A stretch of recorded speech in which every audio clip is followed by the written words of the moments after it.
Olá Brasil, chegando aqui com vocês com a palavra, e o tema de hoje é isso aí, pessoal, tá certo? É bem visível hoje, como todos nós sabemos, essa questão do esfriamento espiritual. Jesus certa vez ele disse assim: porventura o Filho do Homem, quando vier sobre a terra, ele vai achar fé sobre a terra, não é? Então é visível hoje, no sentido mundial, existem, no caso, fagulhas ou focos de despertar espiritual, de avivamento espiritual. Claro, isso aí é inegável, mas também a gente não pode, como se diz, deixar também de ver essa questão, né, de frieza espiritual, de desânimo espiritual, de letargia espiritual, certo? Que tem acontecido nessa geração, né? Nessa geração que tem sido assim, atacada de várias formas, né? Ou seja, muitas pessoas não sabem como se portar diante de toda a evolução de rede social, de tudo que está acontecendo de mudança no mundo de uma forma geral, em que nós estamos, claro, inseridos, né? Fazemos parte de todo esse processo de desenvolvimento de tecnologia, enfim, toda essa evolução de inteligência artificial, não é? E tudo mais, tudo que está acontecendo tem influenciado, não é? Tem influenciado na vida, na espiritualidade de uma forma geral de muitas pessoas, né? Muitas pessoas mesmo. Vamos para a palavra, pessoal. O fogo arderá sobre o altar, não se apagará. Isso aqui foi uma ordem de Deus, uma determinação de Deus para os levitas, né? Ou seja, o fogo na Bíblia, ele tem vários significados, não é? E um dos significados do fogo é justamente o Espírito Santo. Ele tem como simbologia o fogo, não é? O fogo. Você observa que quando ele pousa lá em Atos 2, a Bíblia diz que línguas de fogo pousaram sobre a cabeça dos apóstolos, não foi? Não foi assim? Então, o fogo, ele tem uma simbologia, né? Muito forte, né? O fogo, ele demonstra, no caso, que você está aceso espiritualmente, entende o que eu estou querendo dizer? O que acontece é que Deus disse: o fogo, não é, arderá continuamente sobre o altar, não se apagará. Claro que ele estava se referindo ao altar ali físico, né? Ele estava se referindo ao fogo físico. Porém, a gente pode fazer tipo uma analogia, não é? Ou seja, podemos interpretar também como sendo o fogo espiritual, porque tem uma certa semelhança, não é? Assim como a lenha, ela gera, não é, a luz, o fogo, a brasa, não é?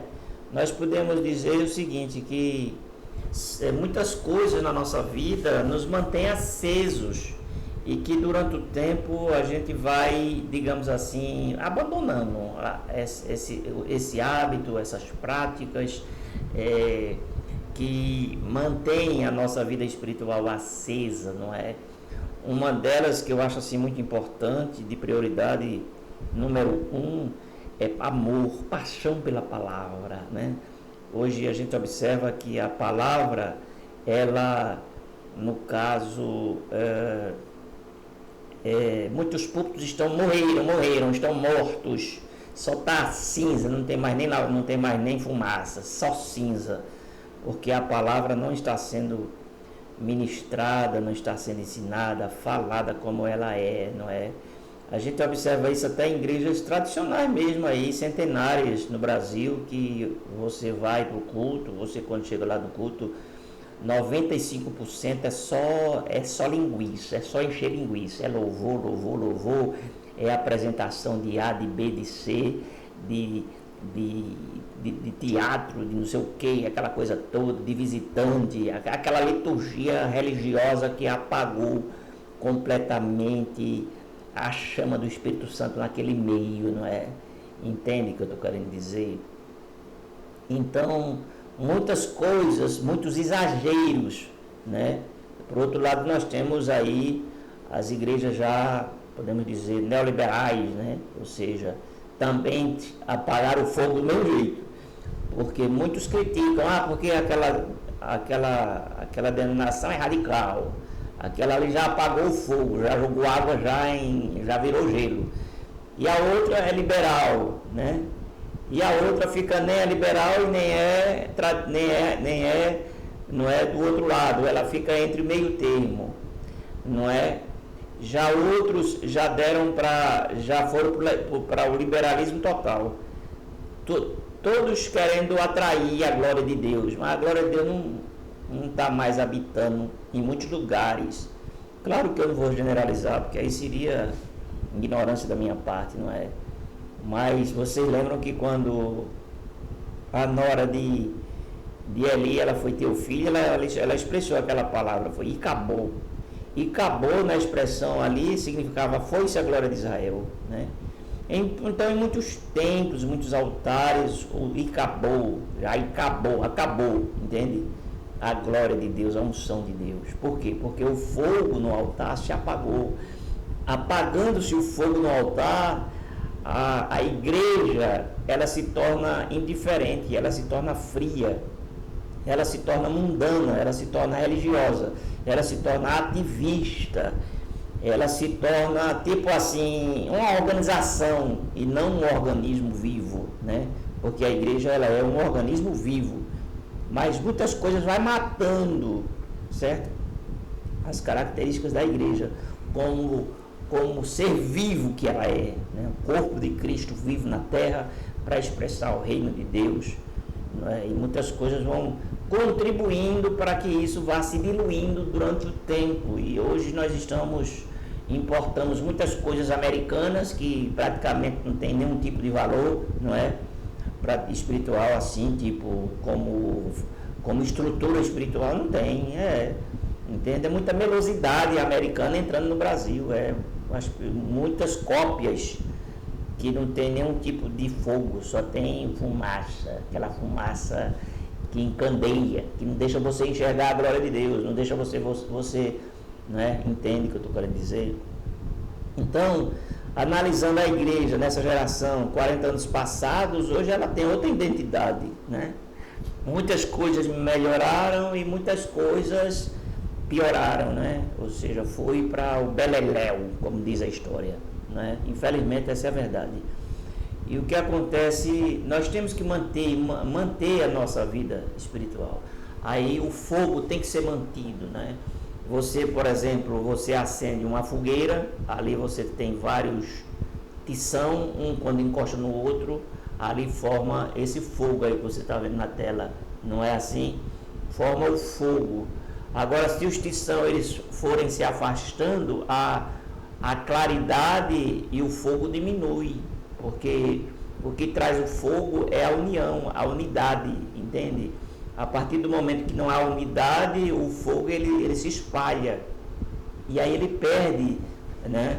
Ele perde aquilo que ele é, na verdade, a essência que ele é, a capacidade que ele tem de iluminar. Quando ali se junta os tição, você observa que há temperatura, há luz, não é? Da mesma forma espiritualmente, não é?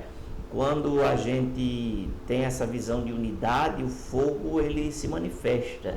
Quando nós temos essa visão de divisão, só eu que sou, a minha igreja é a certa, a igreja de denominação tal não é a correta, e fica um criticando o outro. Então os tição vão se afastando, e aí quando há ausência de luz, as trevas elas se aproximam. Já pensou nisso? Entende? No capítulo 2, como eu havia no início falado, fala o seguinte, que o Espírito Santo desceu em forma de fogo e pousou sobre a cabeça dos apóstolos, né? Então o fogo é uma simbologia do Espírito Santo, é um símbolo, é uma representação, entende?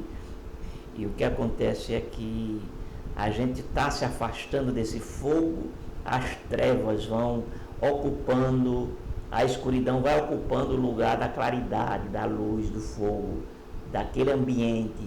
Aquele ambiente fica sufocado.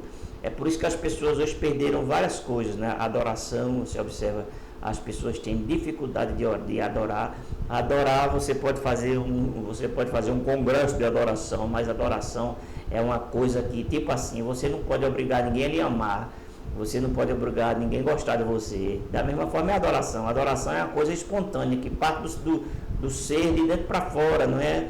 E as pessoas perderam isso e ali está uma grande multidão, mas aí adorar, como adorar? Como adorar se a pessoa não aprendeu a adorar? Ela não tem um sentimento dentro dela do amor divino, o fogo, a essência, a chama dentro dela, o sentimento dentro dela.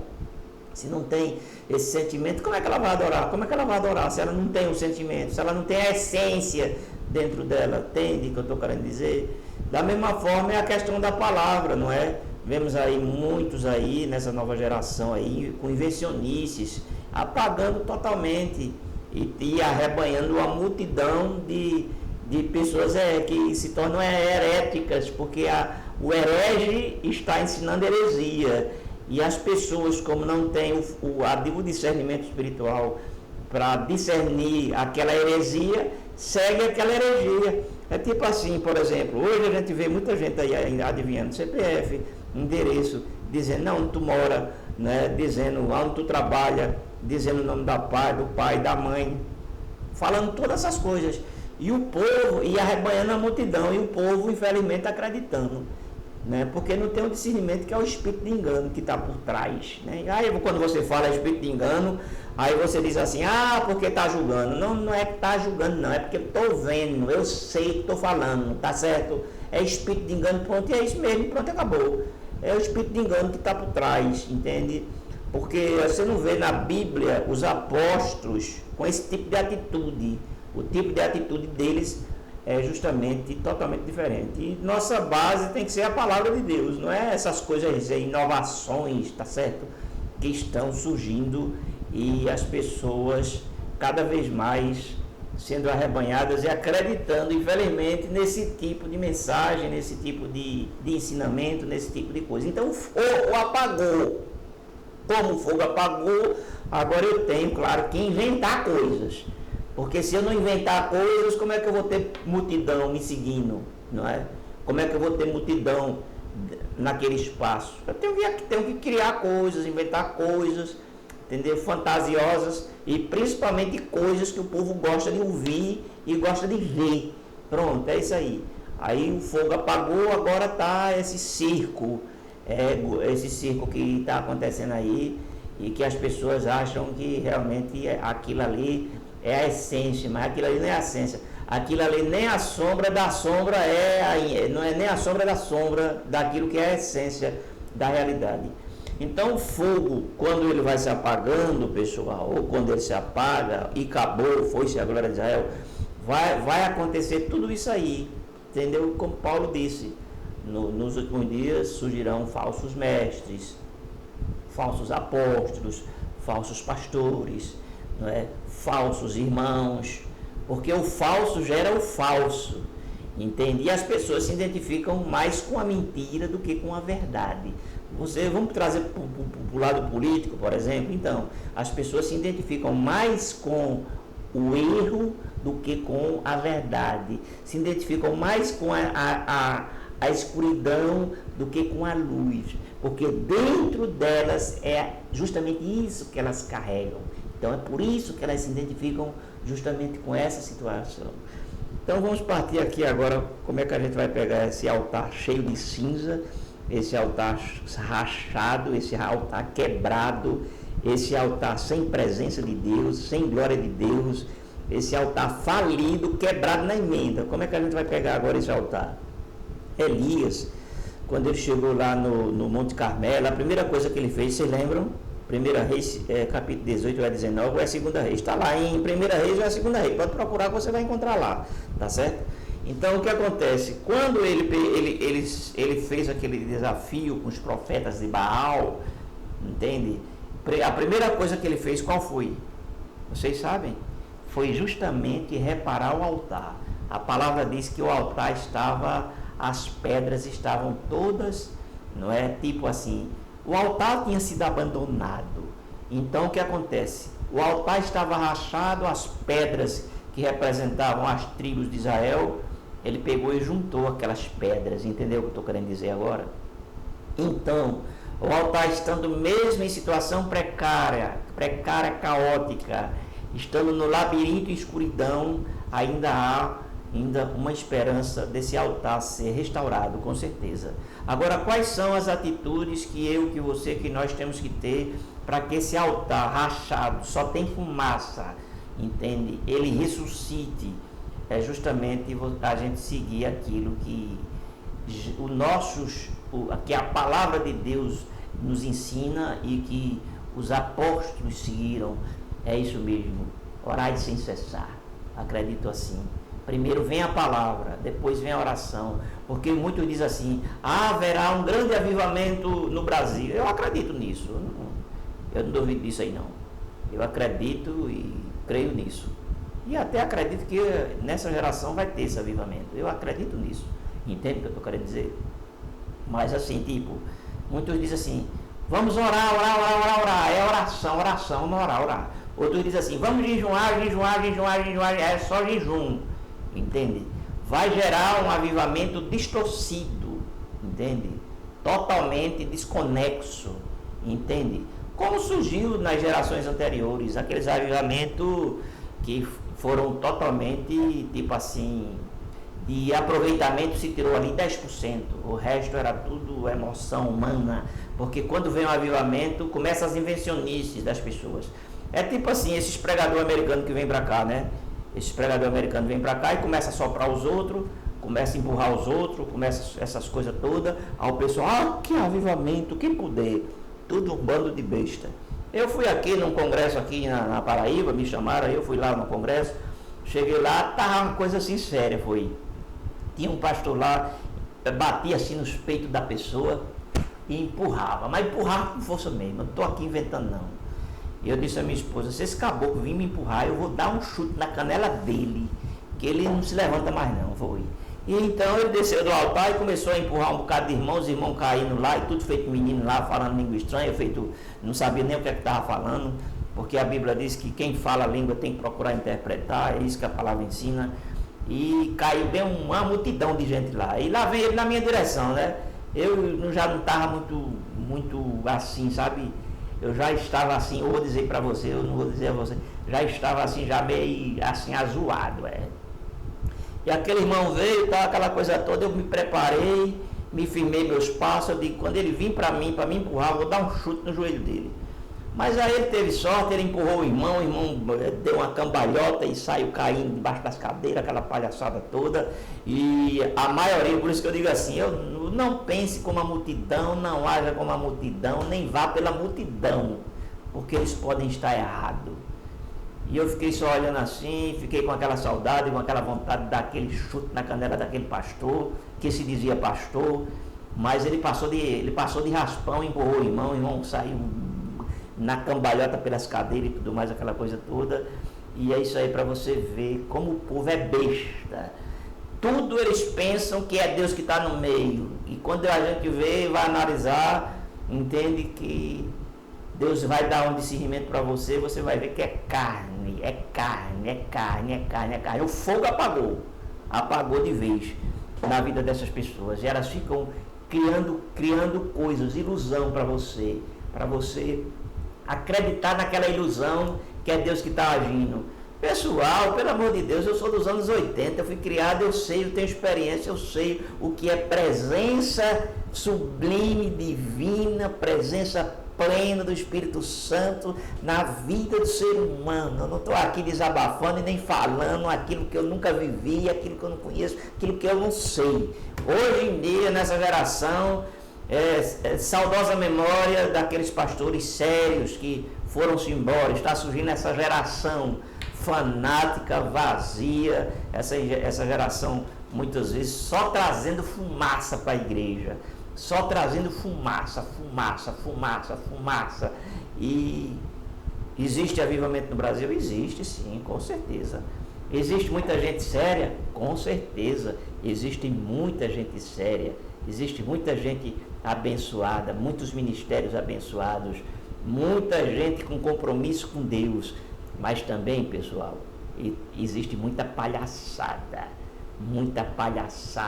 e muito besteirol dentro dos templos. Entende o que eu estou querendo dizer? Então, eu quero dar um conselho para você. Vá pela palavra, vá pela oração.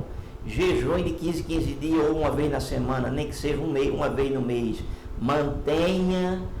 Tem um versículo, minha mãe quando estava falecendo, ela diz assim, ela leu um versículo para mim, me parece que é em Provérbio, ou é Eclesiastes, ou está por ali.